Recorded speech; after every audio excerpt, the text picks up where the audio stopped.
Estamos de vuelta en a las 8:45 y queremos conversar ahora sobre los esfuerzos por modificar la ley de la Superintendencia de Administración Tributaria y generar una capacidad apropiada de captación de recursos para el Estado. Usted sabe que la SAT se encuentra, por supuesto, en predicamento desde que el 16 de abril empezó a ventilarse una serie de procesos en contra de funcionarios de esa entidad. Hoy nos acompañan el actual ministro de Finanzas Públicas, Julio Héctor Estrada, quien también ha sido ya en este breve mes que tiene de hacer gobierno un invitado frecuente en a las 8:45, y está con nosotros un antecesor suyo también, Juan Alberto Fuentes Knight. Él también fue ministro de Finanzas Públicas. A los dos, muchas gracias. Son fuentes autorizadas para hablar sobre este tema relevante en este momento. Comencemos con Juan Alberto. ¿Cuáles son los aspectos que tienen que reformarse de la SAT? Bueno, creo que hay temas de estructura, hay temas de liderazgo y hay temas de procedimientos internos. Yo creo que comenzaría con el de liderazgo en una organización. Independientemente de las estructuras y los procedimientos, creo que son fundamentales las personas. Y entonces yo creo que un punto de partida ahí es tener realmente una persona que pueda dirigir eso con mucha capacidad, autoridad, legitimidad. Luego hay un tema de estructura, donde no hay una clara línea de mando en la SAT. Se disputa la autoridad con el Consejo. Sí, hay un directorio ahí cuyas responsabilidades no son muy claras. El superintendente es nombrado por el presidente, pero a la vez tiene una relación directa con el ministro de Finanzas. Entonces ahí yo creo que además es un organismo autónomo, no hay una visión integral de la política fiscal, que al final incluye gastos, ingresos y manejo de la deuda, del crédito. Entonces eso está como aparte. Entonces esos creo que son, y luego hay una serie de procedimientos internos y por supuesto el tema de la corrupción con grupos ahí que no son pequeños pescaditos, sino que son realmente tiburones, ¿no?, en materia de corrupción, y que todavía creo que no sabemos exactamente qué más hay ahí. Hasta ahora se ha identificado en aduanas, en crédito fiscal. Daría la impresión que están comenzando con el tema de crédito fiscal. Y quién sabe más qué más hay. Ministro, usted ha arrancado ya con un proceso para presentar una iniciativa de reformas a la ley de la SAT. ¿En qué consiste ese proceso?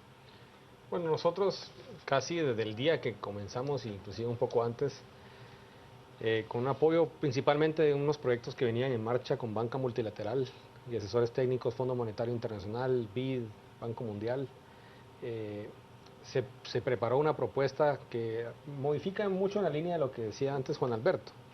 Un poco redefinir cuál es la relación entre el directorio y el superintendente. Cambiar algunos mecanismos de balance de información, digamos, a quién responde la auditoría interna, a quién responde la Contraloría interna del mismo sistema de control de la autoridad.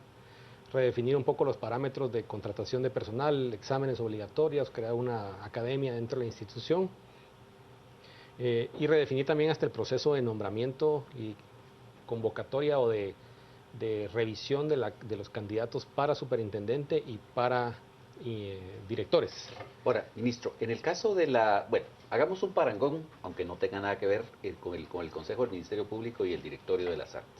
Es decir, bueno, vemos que ya en el caso del Ministerio Público se va a eliminar. Ahora, ¿tiene utilidad realmente el directorio de la SAT? Bueno, nosotros lo que estamos planteando son dos roles realmente que tiene el directorio que sí son incompatibles. Actualmente son 5 personas que están en el directorio. Uno es el ministro de Finanzas, que lo preside, y 4 independientes, digamos, nombrados en un proceso bastante complejo. Pensamos que debe haber un directorio tiempo completo de 3 que se conforman en un tribunal de lo aduanero tributario, que resuelve los recursos presentados por los diferentes contribuyentes que no están de acuerdo con los reparos o los cargos o los cobros que le hace la autoridad tributaria. Es un rol más que todo judicial, digamos, y tiene que ser muy especializado, y se plantea que sean 3 personas de tiempo completo dedicados a eso, que actualmente lo resuelve el directorio.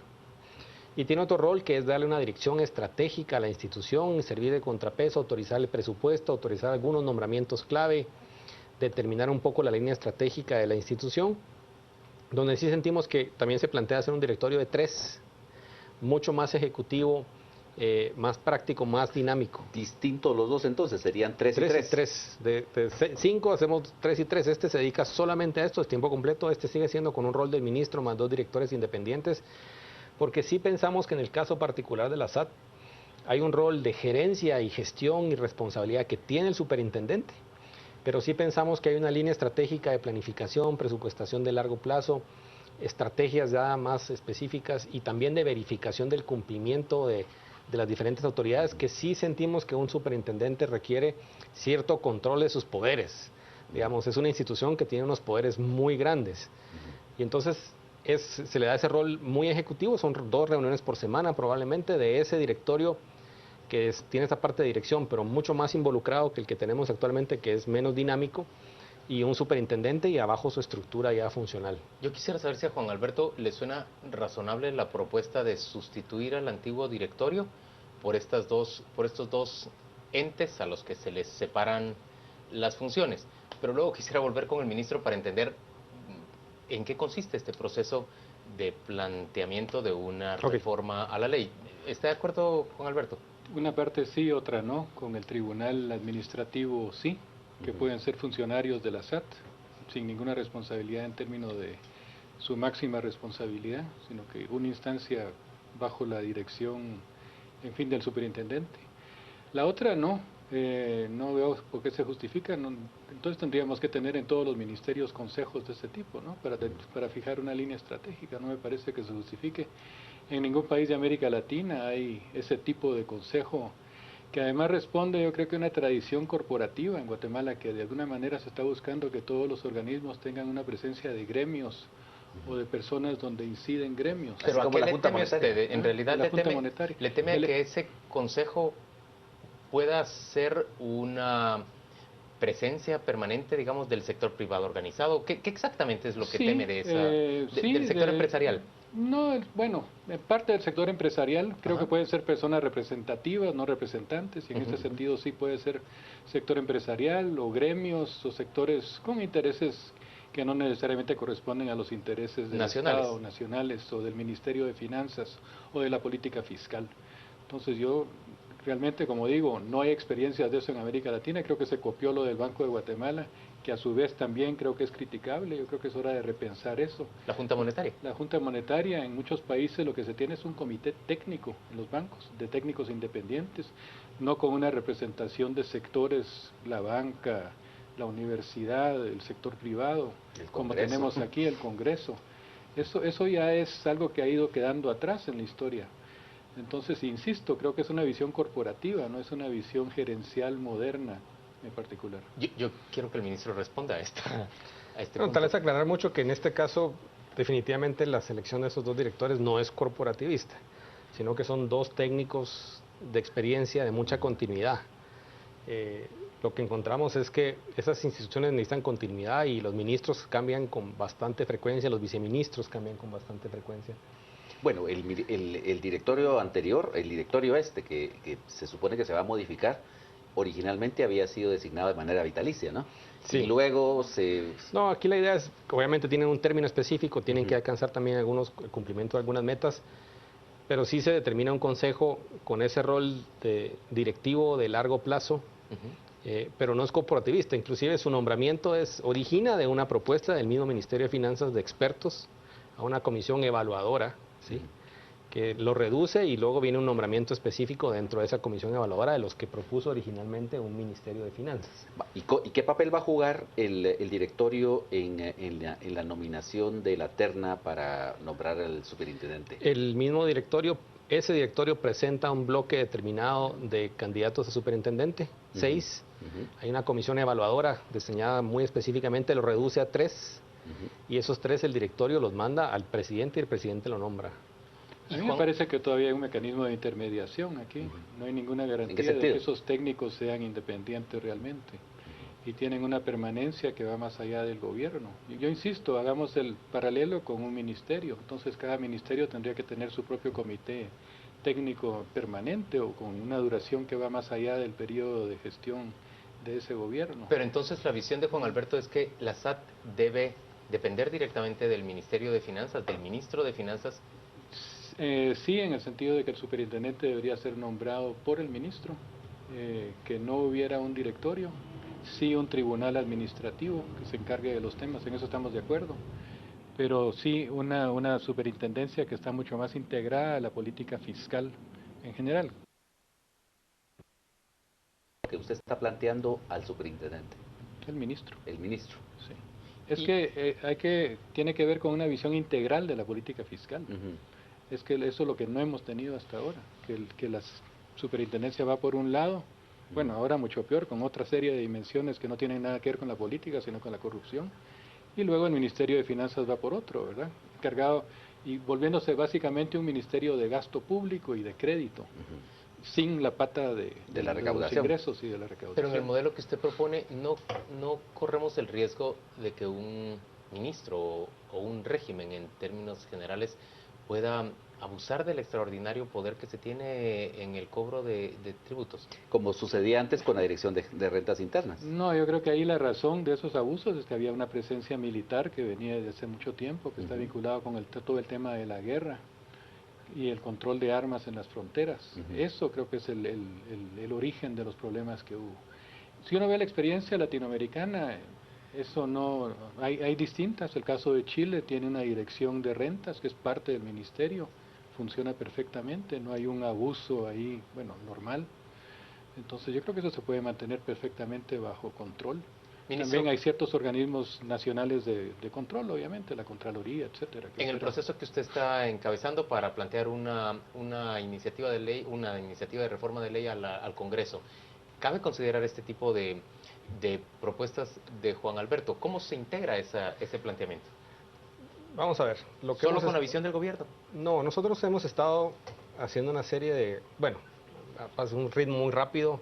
Ahorita tenemos ya textos específicos en un sistema especial tomando comentarios de diferentes actores. Vamos a empezar en un proceso en una comisión de trabajo ya este viernes con el Congreso de la Comisión de Finanzas. Vamos a presentar una propuesta, nuestra propuesta de borrador, no es una iniciativa de ley, es un borrador de dónde vemos nosotros el tema. Ya se nos ha hecho ver que este es un punto donde tenemos divergencia, ¿sí? No tenemos mucha divergencia en el tribunal, en las modernizaciones de la parte interna, en los procedimientos y relación. Claro, hemos desarrollado capítulos de cómo se relaciona esa superintendencia con el directorio que hemos creado, tal vez ya no harían falta o habría que diseñarlos de forma diferente.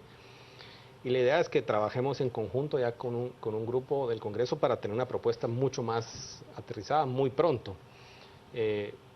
Yo sigo pensando que somos tal vez más gradualistas en el proceso evolutivo. Una discusión en su momento de renta se movió en una dirección. Hemos encontrado ese desbalance en la relación clarísima, digamos, de temas de la relación del superintendente con el directorio, que también hay que aclarar en un marco de corrupción como el que estaba viviendo Guatemala en los últimos décadas, ¿sí? No importa el diseño institucional que hubiéramos tenido, hubiéramos parado con una corrupción tremenda, ¿sí? De cualquier forma, no creo que hubiera cambiado. Es como en algún momento me acuerdo que en la Corte Suprema no se ponían de acuerdo para elegir de 9, de 13 el presidente. Yo decía, eso no se resuelve con diseño institucional. Ahí los magistrados se tienen que poner de acuerdo, ¿sí? Entonces, tal vez nuestra propuesta ha sido no movernos tanto en una dirección, sino guardar ese esquema de pesos y contrapesos que en su momento le dio solidez y fuerza a la institución, moviéndonos un poco en esa dirección, porque también ya un ministro de Finanzas de 3, con 2 directores, con un proceso donde él participa en su nominación de una manera muy directa, le da más fuerza, pero siempre con una figura de un cuerpo colegiado, pero es parte de lo que queremos discutir. Ahora, ministro, tenemos actualmente, bueno, el proyecto de la ley y obviamente esto por lo menos tardará hasta fin de año, hasta que comience en marcha, pero ahorita tenemos un problema real. Tenemos una SAT que no tiene cabeza. Tenemos varios intendentes que están en prisión preventiva. Tenemos una necesidad urgente de recaudar para financiar el presupuesto. Es decir, ¿qué es lo que el gobierno está pensando para asumir, para resolver esta crisis inmediata, mientras llega la aprobación de la ley? Bueno, no, definitivamente yo creo que la aprobación de ley puede salir sorpresivamente rápido, ¿sí? Pero aunque saliera rápido, el cambiar el diseño organizacional de la institución no cambia automáticamente su capacidad de funcionamiento y su capacidad de gestión. Bueno, solo el proceso de contratación, esto toma tiempo. Sí, inclusive si tenemos el directorio va a tomar un tiempo el nombramiento, el superintendente en unas convocatorias, o sea, eso toma tiempo. Nosotros estamos ya trabajando y ya arrancó el proceso de sustitución utilizando las listas de los procesos anteriores del directorio. Es algo que se comienza a implementar esta semana. Y se renueva parte del directorio y se retoma en la convocatoria de superintendente, que también estaba entrampada en un proceso jurídico, que estamos justo buscando el mecanismo más práctico para sacarlo lo más rápido posible. Y entonces, dentro de la organización que tenemos ahorita, tener un directorio consolidado y un nuevo superintendente en el espacio que hay, ¿sí? Tenemos un comité, digamos, de dirección con cooperación internacional de diferentes frentes, con una agenda específica de implementación. También, de alguna manera, en los últimos años el mismo gobierno afectó el presupuesto que le tocaba a la SAT, de 1.000 millones, le habrá dado 750, 800.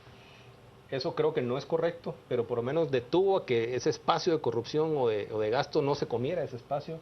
Entonces, ya con un plan de trabajo de un equipo consolidado, hay espacio para invertir este año ese dinero, digamos, que no se consumió en el cupo, para meterse a proyectos muy estratégicos de subir la fiscalización, la presencia de las entidades. Queremos una SAT con mucha más presencia de fiscalización, con mucho más cruce de datos, de información, con un sistema mucho más robusto de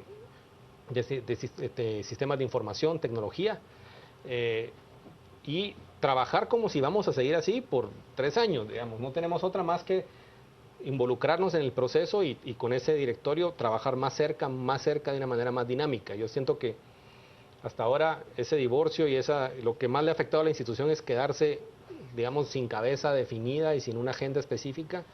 Y ahora que consolidamos algunos cambios y ya con un equipo que sea el que esté, aunque sea afectado por el cambio de la ley, ya ponernos a implementar una agenda con mucho acompañamiento de parte del Ministerio de Finanzas, porque entendemos que es nuestro reto número 1. Ahora, Juan Alberto, en el caso del crédito fiscal, bueno, ya hemos visto que esa es una, fuente de corrupción, como le llaman algunos, la línea 2, ¿verdad? Es decir, ¿qué sugerencias hay para evitar la corrupción en la devolución del crédito fiscal? ¿Qué posibilidades hay de implementar medidas administrativas con lo que hay en este momento para que no se repita lo que hemos visto hasta ahora? Bueno, yo diría en primer lugar continuar con las investigaciones como las que se han estado haciendo, y yo creo que ya se dio un mensaje bien fuerte de que eso se paga. Para mí eso es un gran avance. aunque solo haya llegado a a una empleados. empresa, pero es una empresa grande. Hay 2 momentos, uno que son 250 millones. Correcto. Bueno, una parte que posiblemente sí era válida y otra que no. Y luego 11.8 millones en la segunda. Y además involucrando todo un proceso de cabildeo, de modificación de actas, etcétera. Creo que ahí salen varias lecciones, hay varios mensajes fuertísimos que yo creo que ya es un gran avance. Ahora, yo creo que va a tener que continuar haciéndose ese tipo de investigación, de auditoría. Estas, por cierto, son auditorías que se hicieron el 2008, 9 y 10, que después se presentó una querella, y son procesos largos. Y ese era un poco el mensaje que yo quería dar. Aquí hay que ser realista, y creo que lo está haciendo el ministro, ¿no? En el sentido de que va a tomar tiempo. Esto no va a haber un aumento así rápido de la recaudación. Y generalmente cuando el Fondo Monetario en particular hace sus estimaciones de cuándo se va a reflejar un cambio como este, toma un año, a veces hasta más. Entonces creo que sí hay que ser muy realista en ese sentido. Mi pregunta es, en este proceso de planteamiento de reformas a la ley de la SAT, ¿va a intervenir alguien como Juan Alberto Fuentes del Grupo Semilla o, por ejemplo, el ICEFI? ¿Van a participar frente a una propuesta que va a plantear el ministro? Aunque el ministro dice que lo que va a presentar primero es una especie de documento mártir para que se discuta alrededor de él. ¿Van a participar ustedes? Bueno, el ICEFI ya tiene un acuerdo de cooperación con el Congreso, entonces sí hay un espacio ahí, y el ICEFI ha venido trabajando y ha venido discutiendo propuestas. ¿Y usted va a participar por esa vía? No estoy seguro si yo personalmente o si va a ser el director ejecutivo y la persona que está alrededor de él, pero sí hemos estado en un diálogo ahí. Entonces, ICEFI yo sí puedo asegurar que va a participar en este proceso. Y, ministro, ¿usted tiene contemplado que esta propuesta sea una propuesta que recoja diferentes puntos de vista? Digamos que no se concentre solo en la derecha del cuadrante político guatemalteco. No, miren, definitivamente tendríamos ante nosotros la posibilidad de decir, Claramente la institución que tiene el mandato de política fiscal y de emanar y presentar una propuesta que más que un borrador es una propuesta muy específica, con una redacción definida y con una serie de principios establecidos. Pero también entendemos que es una institución central al funcionamiento de la ciudadanía y que afecta casi que al 100% de los guatemaltecos. Entonces, hay un congreso abierto que está participando con entidades con las que nosotros también colaboramos en la parte de discusión.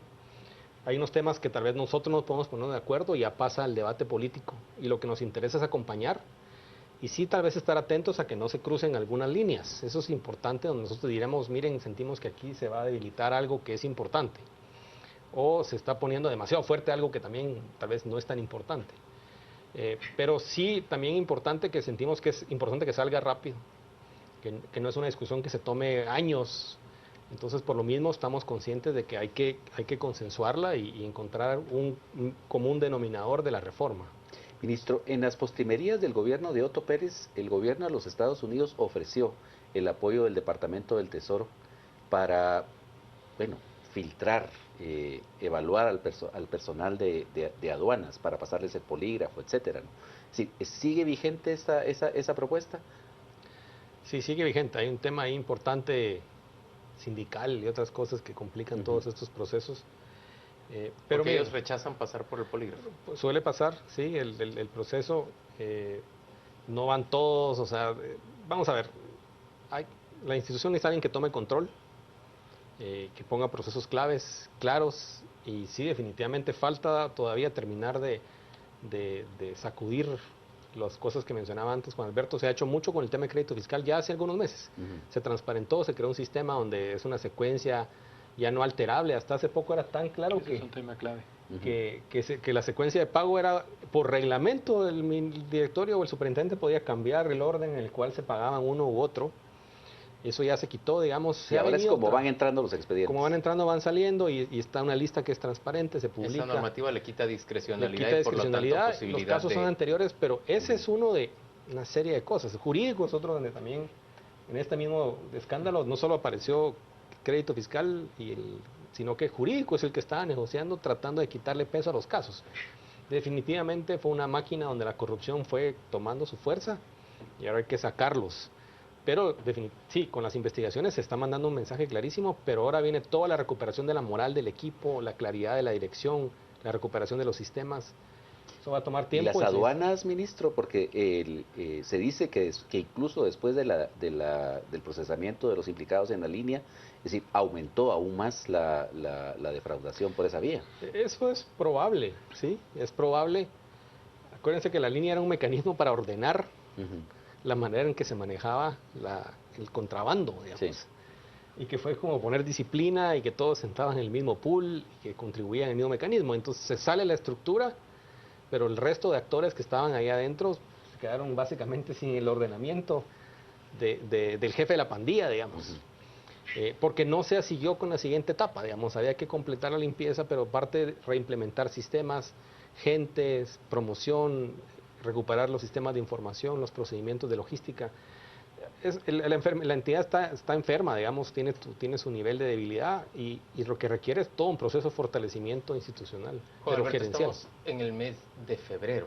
En el mes de mayo pasado, el todavía presidente Pérez Molina le llamó a usted a integrar junto a otros antiguos ministros de Finanzas y un ex vicepresidente del banco una comisión para proponer justamente reformas a la ley orgánica de la SAT.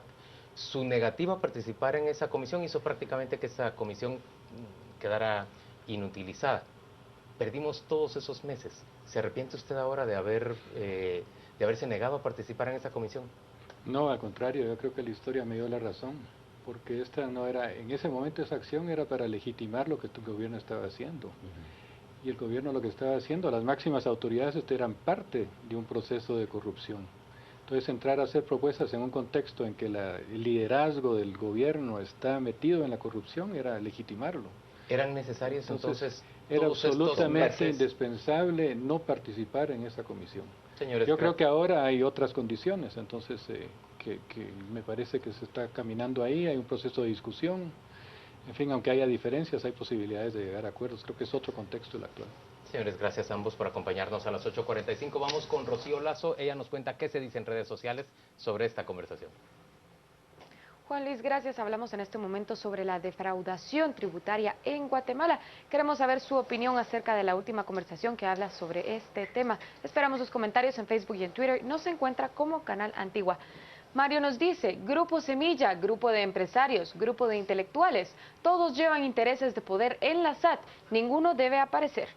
Juan Carlos Martínez, renovar a todo el personal, reducir los costos de operación, implementar mecanismos de control y monitoreo de labores. Luis Mario Morales nos dice, no importa, lo siento. Estuardo Mieres nos dice, se pervirtió su función al punto que está llena de corruptos, se debe crear una nueva institución. René Álvarez, aplicando la pena de muerte al funcionario que esta institución que se compruebe corrupto, no ético. Álvaro Góngora, lo que sucede con la SAT es que nadie es culpable de nada, eso debe cambiar, eso debe ser autónomo. Vamos a conocer ahora todo sobre el mundo deportivo y le invitamos a que nos sintonicen a las 10 p.m.